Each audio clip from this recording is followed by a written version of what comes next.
अस्सलामुअलैकुम जी फ्रेंड्स। आज का जो हमारा टॉपिक है वो है the free particle continuous states. हम लोगों ने क्वांटम मैकेनिक्स की सीरीज स्टार्ट की हुई है, तो इस सीरीज में हम इन टॉपिक्स पर पिछली वीडियो में बात कर चुके हैं। ओके, तो ये देखते जाएं। तो आज की जो हमारे पास वीडियो है वो वीडियो नंबर में हमारे पास है 22, the free particle continuous. Okay, तो आइए इसको स्टार्ट करते हैं। बिस्मिल्लाहिर्रहमानिर्रहीम, सल्लल्लाहु अला मुहम्मद सल्लल्लाहु अलैहि व आलिहि वसल्लम। सबसे पहले देखते हैं कि जो हमारे पास फ्री पार्टिकल होता है ना, जो फ्री पार्टिकल का टॉपिक है, ये वन डायमेंशनल जितने भी प्रॉब्लम है उनकी ये बेस है, बुनियाद है। ओके, तो सबसे पहले हम देखते हैं कि फ्री पार्टिकल होता क्या है। तो फ्री पार्टिकल उस को कहते हैं जो जिस पर फोर्स नहीं लग रही हो, जिस पर कोई पोटेंशियल असर ना कर रहा हो, जिस पर कोई फोर्स असर ना कर रहा हो, यानी कि जहां हमारे पास v is equal to zero हो जाए, या फिर हमारे पास force is equal to zero हो जाए, वो हमारे पास क्या होती है, फ्री पार्टिकल कहलाती है। फ्री पार्टिकल होता है हमारे पास। ओके, तो इसकी जो एग्जांपल्स जो है वो हमारे पास अनबाउंड स्टेट्स कहलाती हैं, जिसमें कोई भी पोटेंशियल कोई फोर्स पार्टिकल पर अमल नहीं करती। और अगर कोई फोर्स या पोटेंशियल किसी पार्टिकल पर अमल करे, उसको रोके, उसको बाउंड करे, उसको कन्फाइन करे, तो उसको ठहराए किसी स्पेसिफिक जगह में, तो उसको हम कहते हैं हमारे पास क्या है, बाउंड स्टेट है। इसको हमने लास्ट वीडियो में जब बाउंड अनबाउंड और जब मिक्स्ड स्पेक्ट्रम था स्टेट्स की, उन पर बात की थी लास्ट वीडियो में, उसमें हमने इन चीज़ों को डिस्कस किया हुआ है। ये हमारे पास था फ्री पार्टिकल। ओके, तो अब जो हमारे पास फ्री पार्टी के लिए जो हम हैमिल्टोनियन यूज करते हैं वो हमारे पास क्या है, हैमिल्टोनियन हमारे पास ये है। अच्छा, इसको हम बाद में देखते हैं, पहले हम इसका वेव फंक्शन लिखते हैं कि जो हमारे पास फ्री पार्टिकल है इसका वेव फंक्शन क्या है। फ्री पार्टिकल का जो हमारे पास वेव फंक्शन ये है हमारे पास, D D X square plus K square. अब इसको कैसे लाया, इसको हम देखते हैं। ओके, तो यहाँ हम लिखते हैं पहले Schrodinger equation, Schrodinger wave equation इधर हम इधर लिखते हैं। तो श्रोडिंगर वेव इक्वेशन जो हमारे पास होती है, इस श्रोडिंगर वेव इक्वेशन को हम आइगन वैल्यू इक्वेशन का भी नाम देते हैं। ओके, ये हमारे पास किसकी इक्वल है, ये हमारे पास। ओके, तो अब जो हमारे पास हैमिल्टोनियन है, ये हैमिल्टोनियन हमारे पास ये है, ये वाला, ये हैमिल्टोनियन की क्या काइनेटिक एनर्जी है, पोटेंशियल एनर्जी है। चूंकि हम फ्री पार्टिकल की बात कर रहे हैं, तो फ्री पार्टिकल के पास ये जीरो होती है, तो इससे हमारे पास क्या रहेगी, काइनेटिक एनर्जी। और हम जानते हैं जो हमारे पास काइनेटिक एनर्जी होती है, ये किसके इक्वल होती है, negative H square over 2m D square over D X square. ये हमारे पास हैमिल्टोनियन है फॉर फ्री पार्टिकल के लिए। अब इसकी वैल्यू को हम इधर पुट कर देते हैं, इसकी वैल्यू इधर पुट करेंगे तो मेरे पास क्या बन जाएगी, H square over 2m D square over D X square. तो ये साई इधर आ जाएगा, तो मेरे पास ये मेरे पास बन गई है Schrodinger wave equation for a free particle. Okay, अब इस इक्वेशन को हम क्या कहते हैं कि सोल्व करते हैं। तो जब सोल्व करेंगे तो हमारे पास क्या होगा कि जो हमारे पास ये फैक्टर है, ये वाला। अच्छा, इस पर हम करते हैं, इसको इस फॉर्म में लिखते हैं, D square D X square plus 2m e over H square. इस फॉर्म में पहले सबसे पहले हमने इस इक्वेशन को इस फॉर्म में, यानी कि मैं अगर डायरेक्ट करूं, अगर डायरेक्ट लिखूं, तो हमारे पास ये 2m D square D X square plus, तो ये देखिए जो हमारे पास ये इक्वेशन है, ये हमारे पास इक्वेशन है श्रोडिंगर वेव इक्वेशन है। क्योंकि अब हम फ्री पार्टिकल की बात करें, तो फ्री पार्टिकल में हमारे पास ये जीरो होता है, तो हमारे पास ये इक्वेशन बच जाएगी। यही इक्वेशन हमने इधर लिखी हुई है। ओके, ये अलोंग एक्स एक्सिस है, हम सिर्फ एक डायमेंशन के लिए ले रहे हैं। इधर आप वाई भी लिख सकते हैं, जी भी लिख सकते हैं। अब इसको जब हम मैनेज करेंगे तो हमने इस तरह लिख लिया इसको। ओके, तो जब इसको हम करेंगे तो हमारे पास जो ये फैक्टर होगा, ये वाला, इसको हम सपोज कर लेते हैं ये हमारे पास क्या है, के स्क्वायर की इक्वल है। ओके, ये हमने कोई कांस्टेंट के ले लिया है हमारे पास, जिसको हमने इसके इक्वल कर दिया है। अब यहाँ क्या कर देंगे हम, डी एक्स स्क्वेयर, तो हम प्लस के स्क्वेयर, ये मेरे पास आ जाएगी, ये मेरे पास इक्वेशन आ चुकी है।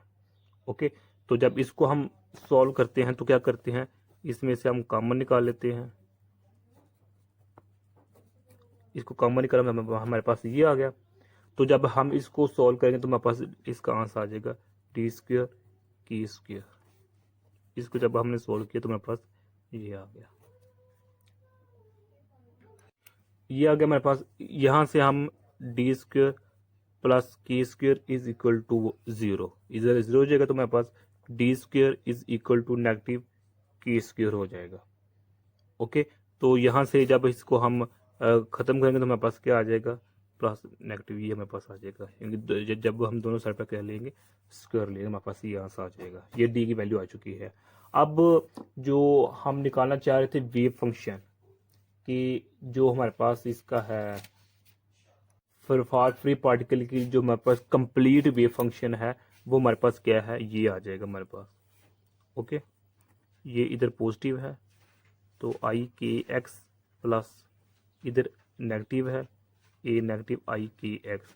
आप इसको इस तरह लिख लें या आप लोग इसको इस तरह लिख लें, अपनी मर्जी है। आई के एक्स प्लस बी नेगेटिव के एक्स, एक ही बात है, इधर आर लिख लें। ये एक्स क्या शो कर रहा है, for one dimensional x axis के लिए हम ले रहे हैं। ओके, तो अब अगर कोई हमसे पूछे कि हमने यहाँ डायरेक्ट वैल्यू कैसे लिख दी, तो इसका भी हमारे पास प्रूव है।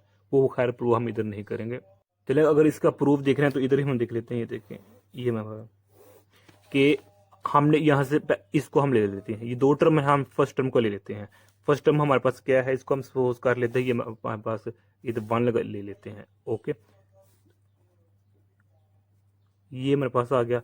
अब इसका हम फर्स्ट डेरिवेटिव लेते हैं, किसके लिहाज से, एक्स के लिहाज से, तो मेरे पास इसका आंसर क्या आ जाएगा, आई के, फर्स्ट डेरिवेटिव के लिए मेरे पास के आई के, और मेरे पास ये आ जाएगा इसका आंसर। ओके, अच्छा ये मेरे पास इधर है, इधर नहीं है, ये मेरे पास ऐसे है। ओके, तो जब इसका हम सेकंड डेरिवेटिव लेंगे तो हमारे पास इसका आंसर आ जाएगा, जब सेकंड लेंगे तो हमारे पास आई के सॉरी अयोटा के इस हमारे पास नेगेटिव के स्क्वायर साई बन जाएगा हमारे पास। अभी हमारे पास सेकंड डेरिवेटिव ये वैल्यू आ गई, ये फॉर्म आ चुकी है। अब इसको हम इसको जो हमारे पास ये है इसमें पुट कर देते हैं इक्वेशन नंबर ए में।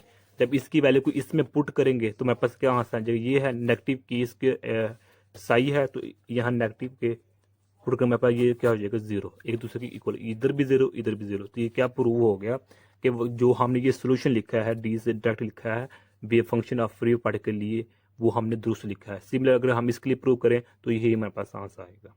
ओके, लिहाजा प्रूव हो गया कि हम यहाँ से जब यहाँ से स्टेप में आएंगे डायरेक्ट, तो हमारे पास जो हमने ये complete wave function for free particle के लिए लिखा है ये बिल्कुल हमने सही लिखा है। तो हमारे पास यहाँ ये वाली चीज़ है या फिर ये क्या शो कर रही है, motion of free particle along positive x axis के लिए शो कर रही है, और ये या फिर ये किसको शो कर रही है, motion of particle free particle along negative z axis के लिए शो कर रही है। ओके, ये मेरे पास इक्वेशन है, ये वाली या ये फिर वाली, ये क्या मेरे पास है, these are solutions of free particle in linear combination. क्या हमने इसको लीनियर फॉर्म में लिख दिया है। अब जो मेरे पास ये दो इक्वेशंस हैं, ये मेरे पास क्या है, टाइम इंडिपेंडेंट है, टाइम इंडिपेंडेंट इक्वेशंस है हमारे पास। ओके, फॉर फ्री पार्टिकल के लिए इसको अगर हम टाइम डिपेंडेंट इक्वेशन में लिखना चाहते हैं तो हम क्या करेंगे, इस इक्वेशन में से हम फर्स्ट इक्वेशन को लेते हैं इधर। तो फर्स्ट इक्वेशन जो मेरे पास है, यानी कि है दोनों एक ही हैं, तो मैंने इसको ऐसे लिख लिया। ओके, ये मेरे पास है।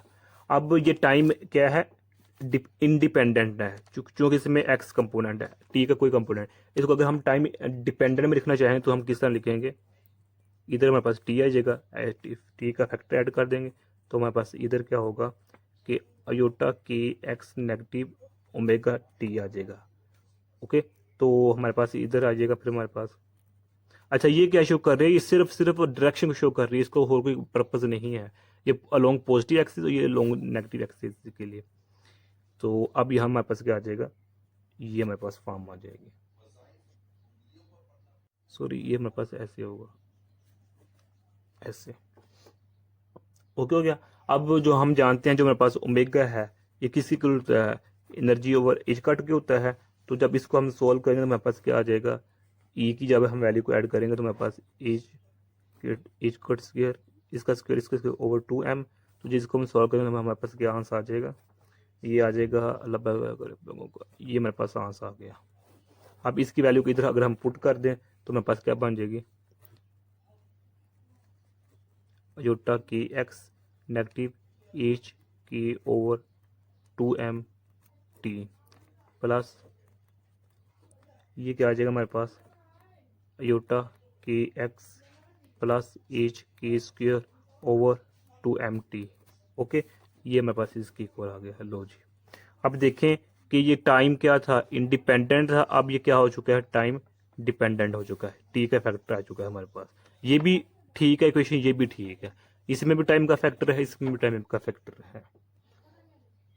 ओके, तो अब ये देख लें, अब ये वही है कि ये किसको शो कर रही है, ये wave travelling to right side कि फ्री पार्टिकल है जो कि मूव कर रहा है along the positive x axis के लिए, और ये क्या शो कर रहा है, along the, it shows a wave travelling to the left यानी कि नेगेटिव एक्स एक्सिस के लिए शो कर रहे हैं। ओके, अब हम इधर में अगर गौर करें तो आपको कभी कभी मैं बोल रहा हूँ कि पार्टिकल, कभी मैं बोल रहा हूँ वेव। तो चूंकि हम क्वांटम मैकेनिक्स में हैं, क्वांटम क्लासिकल की हमने जान छोड़ दी है, अब हम क्वांटम में हैं।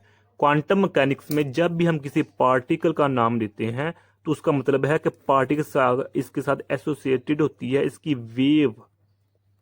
ये हम प्रूव कर चुके हैं, जो अब हमने पिछले सेमेस्टर में मॉडर्न फिजिक्स पढ़ी थी उसी में हम प्रूव कर चुके हैं कि मॉडर्न फिजिक्स में, क्वांटम फिजिक्स में, क्वांटम मैकेनिक्स में, मॉडर्न मैकेनिक्स में जब भी कोई पार्टिकल होता है तो पार्टिकल का हम लफ्ज लेते हैं तो उसका मतलब वहां क्या होता है, वेव का। और जब हम वेव बोलते हैं उसका मतलब क्या होता है, पार्टिकल। ये दोनों एक जैसी नेचर होती हैं, ये हम प्रूव कर चुके हैं। ओके, यानी कि देखें ना, एक हमारे पास टीचर है, अब वो टीचर है, अब वो जब टीचर है क्लास में आता है तो एज अ टीचर काम करता है, लेकिन जब क्लास से बाहर अपने डिपार्टमेंट में होता है तो वो एज अ क्या करता है, यानी कि मिसाल के तौर पर एक हमारे पास एचओडी है, एचओडी साहब हैं, वो जब क्लास में आते हैं तो वो एज अ बिहेव करते हैं एज अ टीचर, लेकिन जब क्लास से बाहर होते हैं, डिपार्टमेंट में होते हैं, तो वो एज अ बिहेव करते हैं एज ए एचओडी।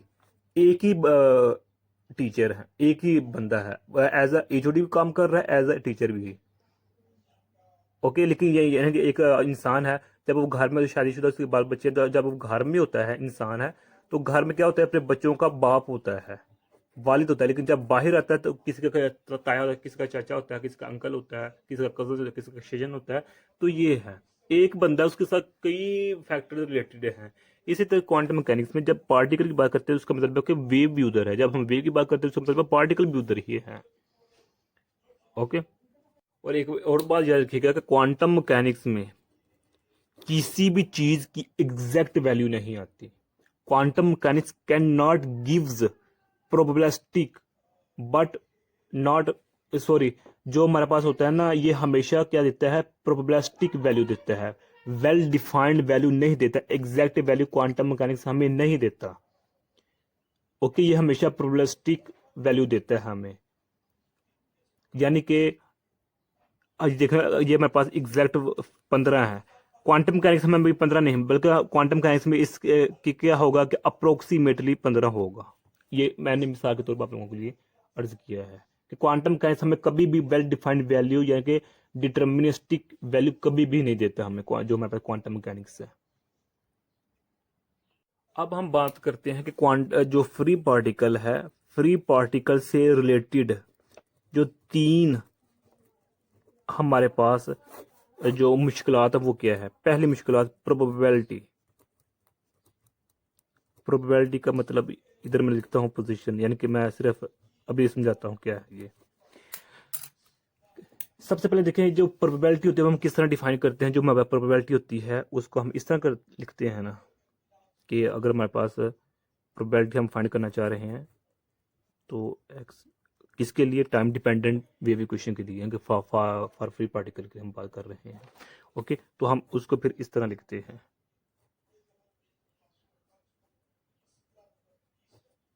इस तरह। ओके, अब इसको जो हमारे पास ये फॉर्म है, इसको हम इस तरह भी लिख सकते हैं, इस तरह लिख लें, एक ही बात है। ओके, इसको इस तरह लिख लें या फिर इसको इस तरह लिख लें, जो मेरे पास एक्स टी एक ही बात है। ओके, चूंकि हम इस फॉर्म में लिख रहे हैं, ये हमारे पास डायरेक्शन शो कर रहे हैं, इसलिए हमारे पास इसको हम इधर नहीं लिख सकते, लिखे भी लेकर कोई इसमें इतना मसला नहीं है।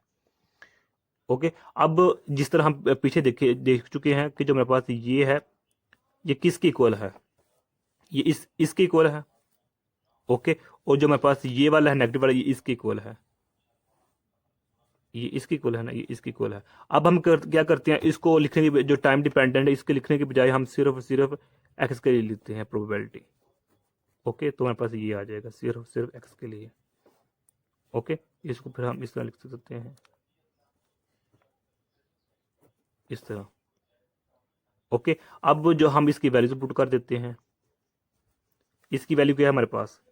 जो हमारे पास ये है, ये इसकी वैल्यू यानी कि फॉर पॉजिटिव है, पॉजिटिव के लिए जो मेरे पास ये दिखे ना, जो मेरे पास फॉर पॉजिटिव है, जो मेरे पास ये हमारे पास ये है योटा के एक्स, और फॉर नेगेटिव के लिए क्या है? नेगेटिव के लिए हमारे पास ये है। ये सिर्फ अलोंग नेगेटिव एक्स एक्सिस, ये पॉजिटिव एक्स एक्सिस के लिए है, और कोई इसमें यानी कि इसका कोई फर्क नहीं है। अब इसकी वैल्यू हम इधर पुट कर देते हैं कि जो मेरे पास ये है, ये मेरे पास ये आ जाएगी योटा के एक्स, और इसकी क्या आ जाएगी? इस तरह आ जाएगी। लो जी, हमारे पास ये आ चुकी है। ओके, हो गया। अब इसको जब हम सॉल्व करते हैं, प्रोबेबिलिटी लेते हैं, क्योंकि हम पहले प्रूव कर चुके हैं कि ये क्या है, इसके इक्वल है, ये इसकी इक्वल इसकी इक्वल है, लेकिन सिर्फ क्या है, डायरेक्शन का फर्क है। ये अलोंग पॉजिटिव एक्सेस के लिए है, ये अलोंग नेगेटिव एक्सेस के लिए है। या फिर इसको हम इस तरह लिख सकते हैं जिस तरह मैंने पहले अर्ज की, ये पॉजिटिव है तो इसको भी हम पॉजिटिव लिख लेते हैं, लेकिन इस तरह। ओके, यानी ये कहने का मतलब क्या है, इधर भी आप पॉजिटिव लिख रहे, देखिए ऊपर का क्या कर दें, स्टार्ट डाल दें बस। ओके, अब यहां से जो हमारे पास है, ये इसको हम इस फॉर्म में, और इसको हम इसको इस फॉर्म में लिख सकते हैं। अब ये हम प्रोबेबिलिटी निकालेंगे, तो हमारे पास क्या आ जाएगी? ये हमारे पास आ जाएगी, ये वाली। अब ये देखते 3-4 स्टेप्स में मैंने ये कंप्लीट किया, हालांकि ये डायरेक्ट हो सकता था, मैं डायरेक्ट यहाँ से यहाँ आ सकता था, लेकिन मैंने एक ना डिटेल में बताया है। अब यहाँ प्रोबेबिलिटी क्या हमारे पास? कांस्टेंट है। ओके, फॉर फ्री पार्टिकल के लिए जो मेरे पास प्रोबेबिलिटी है वो कांस्टेंट है। अब प्रोबेबिलिटी के कांस्टेंट होने का मतलब क्या है? Probability constant is constant, constant का मतलब कांस्टेंट ही है। मतलब क्या? कि प्रॉपर्टी चेंज नहीं हो रही। फॉर एग्जाम्पल, अगर ये देखें, अगर हम यूनिवर्सिटी ऑफ गुजरात में बैठे हुए हैं, तो यूनिवर्सिटी ऑफ गुजरात से लेकर इस्लामाबाद तक अगर हम एक फ्री पार्टिकल को छोड़ रहे हैं, वो फ्री पार्टिकल मूव कर रहा है, तो जितनी स्पीड यहाँ होगी फिजिक्स डिपार्टमेंट में, ख्वाज़मी ब्लॉक में जो स्पीड होगी फ्री पार्टिकल की, वही इस्लामाबाद ही होगी, यहाँ भी वही सेम ही स्पीड होगी। या फिर ये समझ लें, ये मेरे पास लाहौर है, ये मेरे पास गुजरांवाला है, और ये मेरे पास क्या है, रावलपिंडी है।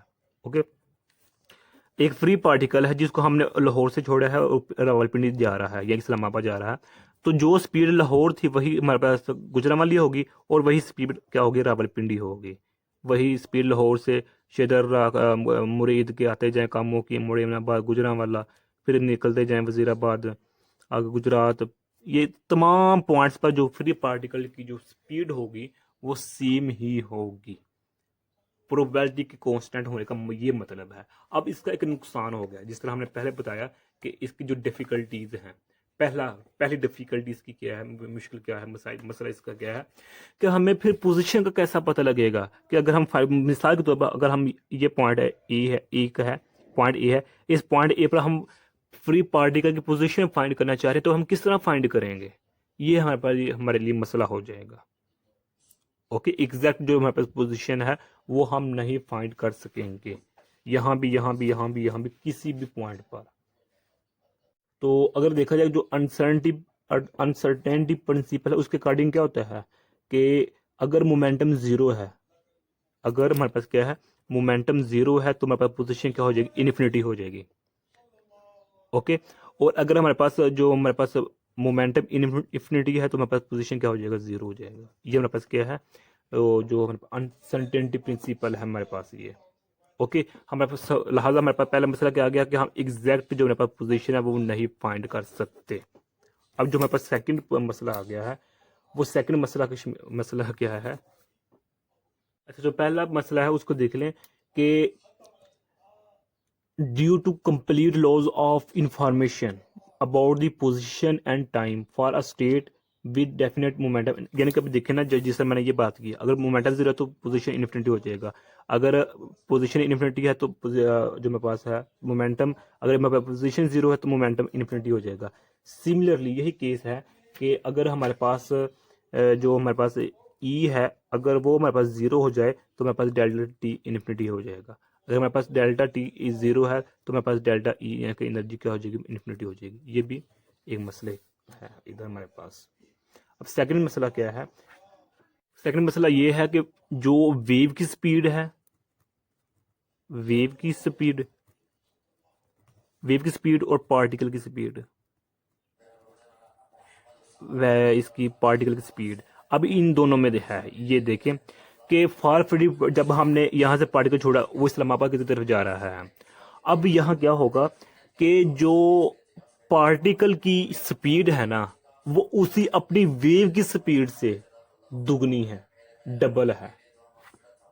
कि पार्टिकल जो है वो अपनी वेव की स्पीड से, यानी कि जिस तरह हम क्वांटम मैकेनिक्स में पहले बता चुका हूं कि पार्टिकल वेव का क्या रिलेशन है, कि जो पार्टिकल है उसको होना चाहिए तो अपने वेव के साथ, जैसे जैसे पार्टिकल मूव कर रहा है वैसे वैसे वेव को मूव करना चाहिए सेम स्पीड के साथ, लेकिन ऐसा नहीं हो रहा। इधर मसला आ रहा है, मसला क्या आ रहा है कि जो पार्टिकल की स्पीड है वो दुगनी है, डबल है अपने ही वेव की स्पीड से, जो इसके साथ एसोसिएटेड है, रिलेटेड है वेव उसी से।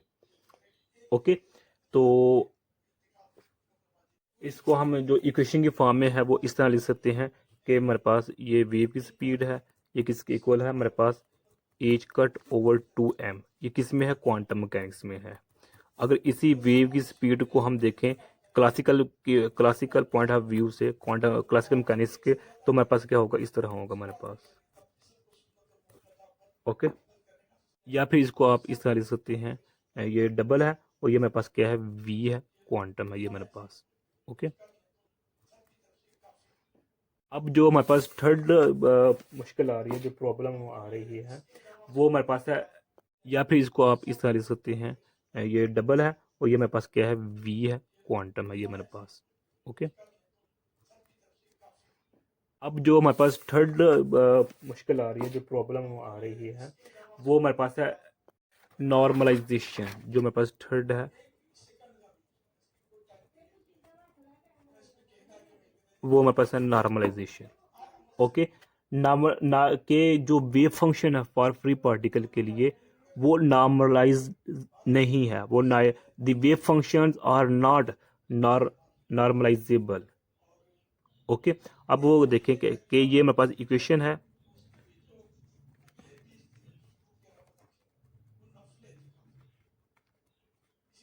एक्स टी है। ओके, ये डी एक्स है। ओके, अब यहाँ देखें जो ये हमारे पास क्या है, negative infinity negative X axis के लिए है और ये पॉजिटिव एक्स एक्सिस के लिए है। क्योंकि हम फॉर फ्री पार्टिकल की बात कर रहे हैं, तो पार्टिकल फ्री पार्टिकल किस वक्त कहलाता है, मैं पहले बता चुका डेफिनेशन में कि फ्री पार्टिकल उसी वक्त फ्री पार्टिकल कहलाएगा अगर उस पर कोई फोर्स, कोई पोटेंशियल अमर नहीं कर रही, बल्कि जहां दिल चाहेगा जहां मर्जी वो जाएगा। ओके, उस पर कोई रोक टोक नहीं होगी। जिस तरह बदकिस्मती से हमारे पाकिस्तान में कि कोई रोक टोक नहीं है, क्या हो रहा है करप्शन के हवाले से, बस चोर इकट्ठे हो गए हैं, ये ऐसे ऐसे है, बस अल्लाह ताला फरमाए। इसी तरह जो फ्री पार्टिकल होता है उसके लिए भी कोई रोक टोक नहीं होती कि वो यहाँ रुकेगा या नहीं रुकेगा, वो कहीं भी किसी भी डायरेक्शन में जा सकता है। ओके, तो ये हमारे पास क्या है, टाइम डिपेंडेंट के लिए हमारे पास है। और अब यहाँ देखें, अब यहाँ सवाल उठाया जा सकता है कि फिर हमने ये लिमिट क्यों अप्लाई कर दी, ये फाइनाइट केस है। यहाँ जो हमारे पास डी एक्स है ये शो कर रहा है पॉजिटिव और नेगेटिव इन्फिनिटी को।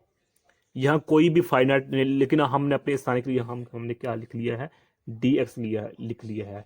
ये डी एक्स क्या शो कर रहा है, डी एक्स वो शो नहीं कर रहा है जो डी एक्स पहले शो करता था कि ये फाइनाइट पॉइंट है, एग्जैक्ट पॉइंट है, वो नहीं, बल्कि यहाँ भी डी एक्स से मुराद क्या है, पॉजिटिव या फिर नेगेटिव लिमिट्स ही हैं।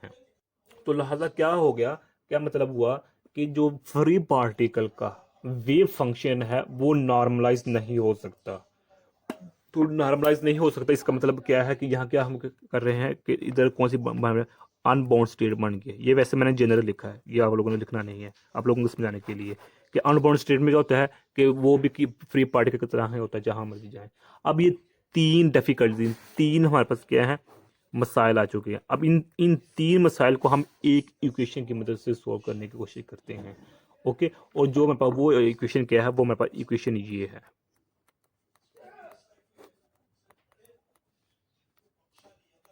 ये मेरे पास इक्वेशन है। ओके, ये नेगेटिव इन्फिनिटी है और ये पॉजिटिव है।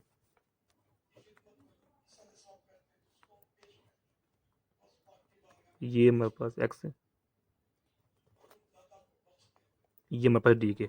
ये हमारे पास इक्वेशन, इस इक्वेशन की मदद से हम जो तीन मसाइल ऊपर डिस्कस कर चुके हैं उनको हम क्या करेंगे, सॉल्व करते हैं। अब जो हमारे पास अल्लाह पाक आप लोगों का जो हमारे पास ये वाली टर्म है ना, ये वाली, ये क्या है हमारे पास, क्या है, एम्पलीट्यूड ऑफ वेव पैकेट है। यानी कि मतलब क्या है, अब ये क्वेश्चन क्या शो कर रही है कि जो ऊपर तीन मसाइल बयान किए गए उन तीन मसाइल को हम कैसे सोल्व करेंगे कि हम जो इक्वेशंस हैं, जो प्लेन वेव्स हैं, उनको जमा कर देते हैं। To solve the above three problems we will consider the superposition of several plane waves, not the single plane. यानी कि हम एक सिंगल प्लेन वेव की वजह से नहीं, बल्कि जब सिंगल वेव को हम जमा कर देंगे, इसका जब हम सुपर पोजिशन लेंगे, अब उसके सुपर पोजिशन की वजह से जो तीन मसाइल हैं उनको सॉल्व कर लेंगे। ओके, जब यानी कि हम जो सिंगल वेव्स हैं, प्लेन वेव्स हैं, उनको जब हम करते हैं सुपर पोजिशन लेते हैं, हम उसको सॉल्व कर लेते हैं। ये हमारे पास क्या है, एम्पलीट्यूड है हमारे पास अब वेव पैकेट का। और जो हमारे पास ये है, ये टर्म क्या है, ये हमारे पास जो टर्म है, ये नॉर्मलाइजेशन कांस्टेंट है हमारे पास, नॉर्मलाइजेशन कांस्टेंट है ये हमारे पास। तो लिहाजा प्रूव हो गया कि हम एक सिंगल वेव से या सिंगल प्लेन वेव से ऊपर वाले तीन मसाइल को सोल्व नहीं कर सकते। जब हम इनको जमा करेंगे, इनका सुपर पोजिशन लेंगे। सुपर पोजिशन क्या है, सुपर पोजिशन का मतलब है कि हम वेव पैकेट जब उसको कंसिडर करेंगे, जब हम जो हमारे पास सिंगल प्लेन वेव्स हैं, ओके, यानी जो हमारे पास सिंगल वेव्स हैं, इनको जब हम वेव पैकेट की सूरत में, वेव पैकेट यानी कि जब इनको जमा की सूरत में जब हम रिप्रेजेंट करेंगे फॉर अ फ्री पार्टिकल के लिए, तो जो हमारे पास ऊपर तीन मसाइल आ रहे हैं वो खुद क्या हो जाएंगे, सॉल्व हो जाएंगे। In general a free particle can not be represented by a single wave but by a wave packet. Okay, the solution given above meets all the difficulties raise. अच्छा, उनको छोड़े, बस ये हमारे पास सिंपल फार्म में सिर्फ आप लोग यही समझ लें। ओके, तो यही आज का हमारा इतना सा टॉपिक था। मैं उम्मीद करता हूँ आप लोगों से कि आप लोगों को इस वीडियो की समझ आ गई होगी। अच्छा, ये यहाँ याद रखिएगा, जो मेरे पास ये है ना एम्पलीट्यूड, जो मेरे पास ये है एम्पलीट्यूड ऑफ वेव पैकेट, ये किसके इक्वल है, ये मेरे पास है 1/पाई अंडर रूट। तो ये नेगेटिव इन्फिनिटी, ये हमारे पास पॉजिटिव इन्फिनिटी, ये साई एक्स ज़ीरो नेगेटिव आई के एक्स, और ये मेरे पास डी एक्स है, ये मेरे पास आ गया। ओके, इसकी वैल्यू इसके इक्वल है। ओके, तो यही आज का हमारा टॉपिक था। जज़ाकल्लाह खैर, अपनी दुआ में याद रखिएगा। और अगर आप लोगों ने अभी तक हमारा चैनल पाक एम एन अकेडमी इसको सब्सक्राइब भी नहीं किया तो प्लीज़ सब्सक्राइब कर दें। जज़ाकल्लाह खैर, अस्सलामु अलैकुम वरहमतुल्लाहि वबरकातुहू। अच्छा, एक दो बात रह गई, वो चलें टॉपिक से रिलेटेड ही हैं कि वेव पैकेट से क्या मुराद है। देखें ना, ये हमारे पास वेव पैकेट है, इसमें जो हमारे पास वेव्स होती है ना वो सिंगल वेव्स होती हैं। ओके, ये एक सिंगल वेव है, एक सिंगल है। तो जब इन आपको मिक्सअप करते तो हमारे पास क्या बन जाता है, वेव पैकेट बन जाता है। अच्छा, अब जो हम एनर्जी एंड मोमेंटम की अगर बात करें, तो अगर एनर्जी को देखें कि जो फार फ्री पार्टिकल के लिए जो एनर्जी है वो हमारे पास क्या है, वो हमारे पास है H cut square k square over 2m। ये है हमारे पास, ये एनर्जी किस फॉर्म में है, in the form of wave nature. Okay, यानी कि जिस तरह हमने इसको स्टार्ट किया था ना, जो मेरे पास ये है, तो स्टार्टिंग में हमने क्या देखा था, ये देखें, स्टार्टिंग में हमने जो के, अब ये देखिए ये के को किसके इक्वल किया था, इसके इक्वल किया था ना, वही के हम इधर ले रहे हैं कि जो मेरे पास ये वाला के है, ये वाला, ये के क्या है, के square 2me over H cut square. यहाँ से अगर हम ई की वैल्यू निकालेंगे तो हमारे पास ये आएगी। ये एनर्जी का फार्मूला है for free particle in the form of, या फिर in the terms of wave nature, wave number कह लें या फिर आप। ओके, और अगर हम एनर्जी की बात, सॉरी मोमेंटम की बात करें, तो मोमेंटम हम का मोमेंटम का जो फार फ्री पार्टिकल जो मोमेंटम होता है वो हमारे पास ये होता है। Okay, done. चूंकि जो हम जानते हैं जो हमारे पास एनर्जी है वो क्या होती है, पी स्क्वेयर ओवर 2ma होती है, 2ma होती है ना,